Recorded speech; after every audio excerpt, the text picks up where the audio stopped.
सभी भक्तों को श्री शिवाय नमस्तुभ्यम हर हर महादेव। तो आज हम आपको श्री महात्म्य शिव महापुराण की कथा का एक पत्र का वर्णन करेंगे, जिसमें एक माता को 15 वर्षों बाद संतान की प्राप्ति हुई। साथ में आपको एक उपाय का भी वर्णन करेंगे जो आप 21 फरवरी बुधवार के दिन कर सकते हो, ताकि आपको यदि संतान प्राप्ति नहीं हो रही है, वंश वृद्धि नहीं हो रही है, तो आपको भी संतान की प्राप्ति और वंश वृद्धि अवश्य ही हो। तो हाल ही में जो कथा गुरुजी वाच रहे हैं श्री महात्म्य शिव महापुराण, उस कथा में एक पत्र आया था। पत्र में जो माता ने बताया, पत्र लिखने वाली थी कविता जी, उन्होंने बताया कि गुरुजी, एक लोटा जल और पशुपति व्रत का मैं क्या वर्णन करूं गुरुजी, के महत्व का मैं क्या वर्णन करूं। मुझे 15 वर्षों से संतान नहीं थी।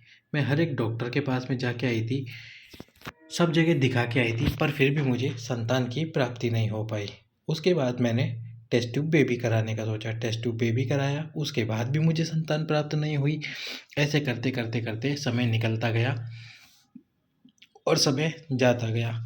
जाते जाते 15 वर्ष गुजर गए, लेकिन मुझे संतान प्राप्त नहीं हो पाई। फिर हमारे पड़ोस की महिला ने मुझे बताया कि यदि तुम्हारे संतान नहीं है तो तुम क्यों ना गुरुजी आते हैं, एक कथा वाचते हैं जो कि आस्था चैनल पर आती है, शिव महापुराण की कथा, जो कि पूज्य गुरुजी पंडित प्रदीप जी मिश्रा वाचते हैं। उस कथा को क्यों नहीं सुनती। कहते हैं उस कथा को सुनने से बहुत सारी माताओं बहनों को संतान प्राप्ति हुई है, तुम भी एक बार वो कथा क्यों नहीं सुनती। तो उन्होंने उस कथा को सुनने का निर्णय किया।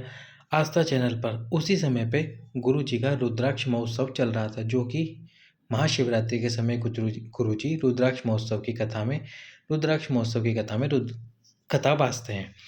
तो उन्होंने टीवी के सम्मुख में आसन लगाया। गुरुजी ने भी यही कहा कि यदि आप कथा सुन रहे हो, फिर वो चाहे सोफे पे बैठ के सुन रहे हो, ज़मीन पे बैठ के सुन रहे हो, आसन लगाओ, टीवी के सम्मुख में बैठो और टीवी के सम्मुख में आसन लगाकर कथा को सुनो और बाबा से प्रार्थना करो। जब जब भजन समाप्त होने के बाद में श्री शिवाय नमस्तुभ्यम मंत्र का जाप होता, वो माता श्री शिवाय नमस्तुभ्यम मंत्र का जाप करती, बाबा से प्रार्थना करती।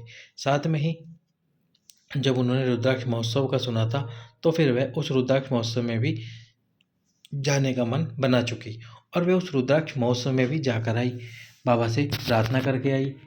साथ में पशुपतिनाथ जी का व्रत भी किया उन्होंने, और पशुपतिनाथ जी का व्रत करने के साथ साथ एक कलश जल प्रतिदिन समर्पित करती रही भगवान शंकर के शिवलिंग के ऊपर। और साथ में उन्होंने उपाय किया सफ़ेद आंकड़े की जड़ का पशुपतिनाथ जी के व्रत के साथ में, और जो 5 पीपल के पत्ते वाला उपाय गुरुजी बताते हैं, क्षमा करें, 5 पीपल के पत्ते वाला नहीं, पीपल के पत्ते वाला उपाय जो गुरुजी बताते हैं, उस उपाय को किया।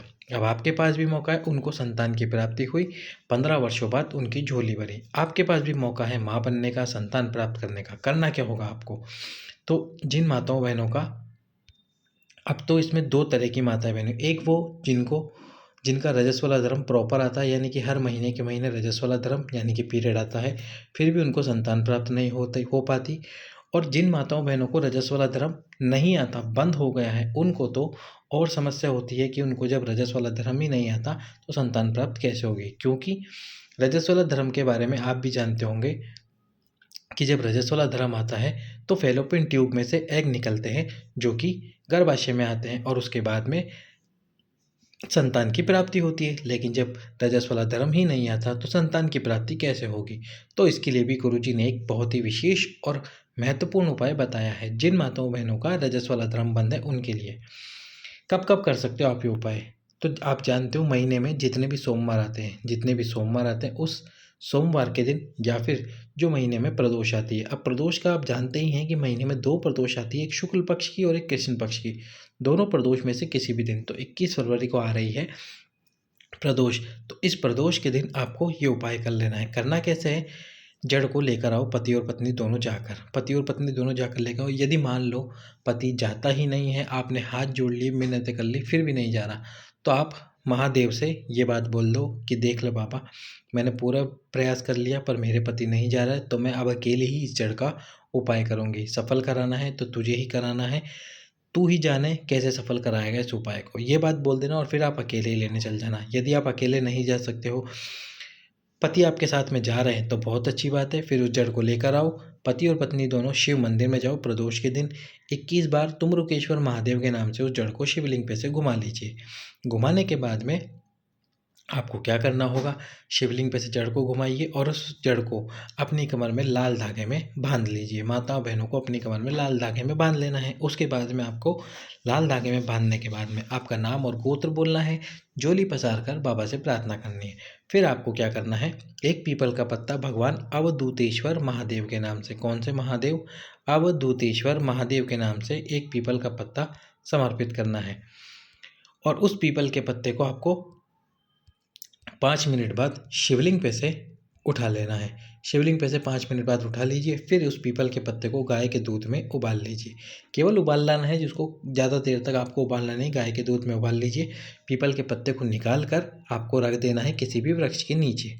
और उस दूध को रात्रि के समय जब पति और पत्नी सोने वाले हों उससे पहले एक पात्र में, यानी कि 2 पात्र में ले लीजिए। थोड़ा सा दूध आपके पति के लिए और थोड़ा सा दूध स्वयं के लिए।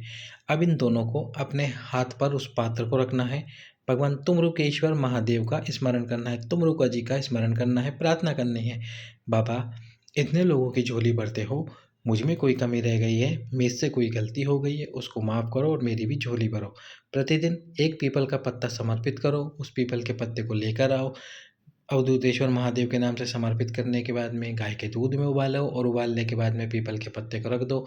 1 महीने तक ये पीपल के पत्ते वाला उपाय करो, बाबा आपकी झोली अवश्य ही भरेगा।